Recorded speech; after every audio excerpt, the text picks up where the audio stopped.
Hello, कसं आहात सगळे? तर बघा हे सकाळचे 7 वाजले आहे. मी उठली होते आणि कसं आहे सूर्याचा प्रकाश खिडकीमध्येच पहिला येतो. तर मी थोडंसं ऊन तोंडावर चेहऱ्यावर घेतलं म्हणजे झोप उडून जाईल. आणि नंतर कपडे धुवायला बसले, कारण की माझं पहिलं काम हे कपडे धुवायचंच असतं, कारण की खूप ओलं होतं आणि छोटंसं बाथरूम असल्यामुळे ना खूप ओलं होतं.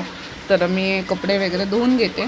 तर कपडे वगैरे धुवून झाल्यानंतर हा होता गुरुवार, म्हणून मग मी म्हणलं की आज मला देवाची भांडी वगैरे सगळी घासायची होती. तर म्हणलं पहिले कपडे धुवून घ्यावं, नंतर अंघोळ करावं. तर अंघोळ करून आल्यानंतर मी स्वच्छ असं पाणी भरलं. पाणी चालू असल्यामुळे ना सगळं काम सोबतीलाच करावं लागतं, म्हणजे एक एक काम बरोबर होऊन जातं. कारण की एकदाच पाणी वरती चढवलं ना, मग भरून झाल्यानंतर डायरेक्ट बंद करून टाकायचं.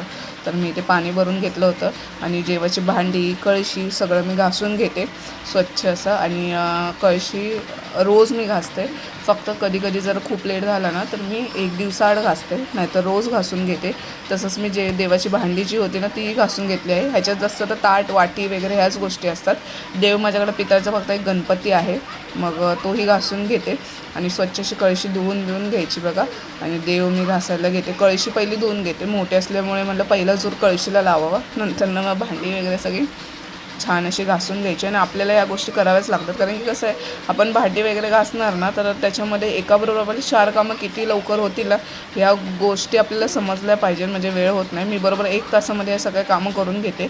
1 तासामध्ये कपडे भांडी पाणी वगैरे सगळ्या गोष्टी होऊन जातात. कंप्लीट घातलं, फक्त जेवण राहून जातं, बाकी सगळं मी भरून घेते. आणि एक्स्ट्राची पाणी मी पूजेसाठी भरून ठेवलेलं. नंतर मी झाडांमध्ये पाणी घालून घेते. सगळ्यात लास्टला मी झाडांमध्ये पाणी घालते आणि मग पाणी बंद करून टाकते. मग मी केस वगैरे धुतलेले ना, मग भांडी वगैरे घासण्यामध्ये तोपर्यंत टॉवेलच लावून होता, म्हणलं एकदा झाडून घ्यावी. नंतर कपडे वाळत घालून घेते. आणि कपडे वाळत जर सकाळी मी घातलीच नाही ना लवकर झाल्या तर मला खूप वेळ लागतो, म्हणून पहिलं कपड्याचं काम करून घेते आणि नंतर जेवण करायला घेते. हे 10:30ला जातात. आरव 9 वाजता क्लासला जातो, तो दूध वगैरे पिऊन जातो. मग ह्यांच्यासाठी टिफिन वगैरे बनवायला मला वेळ राहतोच. मग बाहेरचं जे खिडकीमध्ये जे घाण वगैरे झालेले असते ते मी आवरून घेते, कारण खिडकी मला ही सगळ्यात आवडती जागा माझी, म्हणून मी याला खूप छान सजवत असते. कपडे वगैरे नीटनेटकी लावत असते, कारण की ते मला नीट लावलेलेच आवडतात.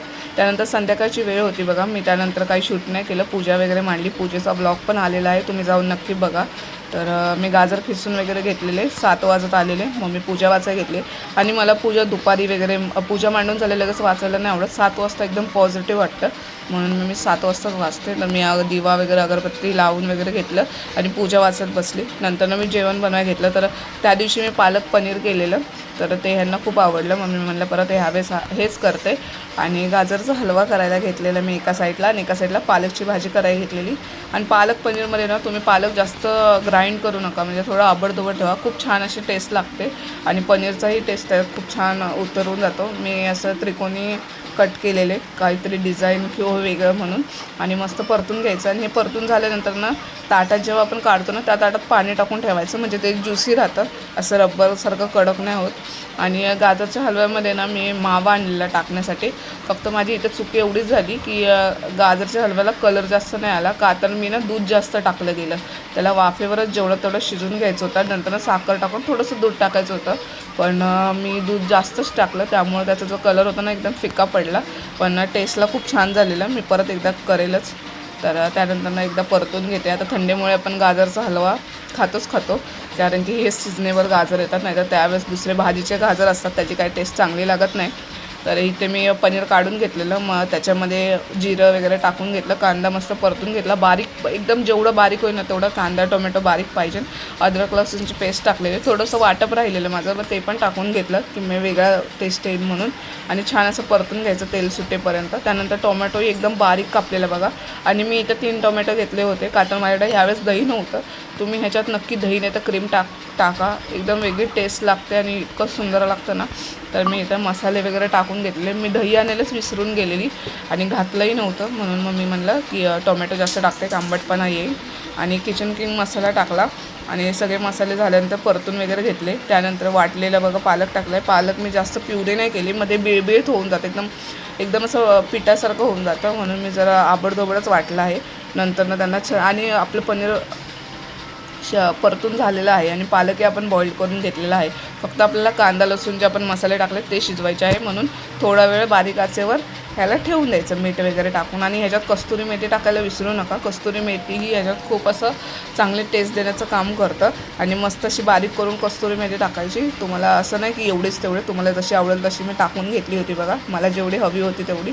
आणि त्यानंतर परत मिक्स वगैरे करून थोडा वेळ याला शिजवून द्यायचं. आणि बाजूलाच माझा गाजरच्या हलव्यामध्ये बघा पाणी सुकलं होतं, म्हणजे दूध टाकलं ते सुकत आलेलं होतं, तर मी साखर टाकून घेतली, मस्त परतून घेतलं. त्याच्यानंतर मी साखरेमध्ये नाही वेलची कुटून घेतलेली, ते मिक्सरला वाटलं ना तर ते वेगळा टेस्ट येतो. कुटून एकदम बारीक करा, खूप छान फ्लेवर येतो बघा. आणि तो टाकून लास्टलाही टाकू शकता, पण कोणाकोणाला लास्टला जास्त इलायचीचा फ्लेवर नाही आवडत, म्हणून मी जरा शिस्ताच्या अगोदरच टाकलेलं. आणि इथे माझी पूजा झाली आहे, जेवण सगळं मांडून झालं आहे देवाला दाखवून. तर ब्लॉग आवडला असेल तर लाईक सबस्क्राईब करायला विसरू नका. बाय बाय, भेटूया उद्या.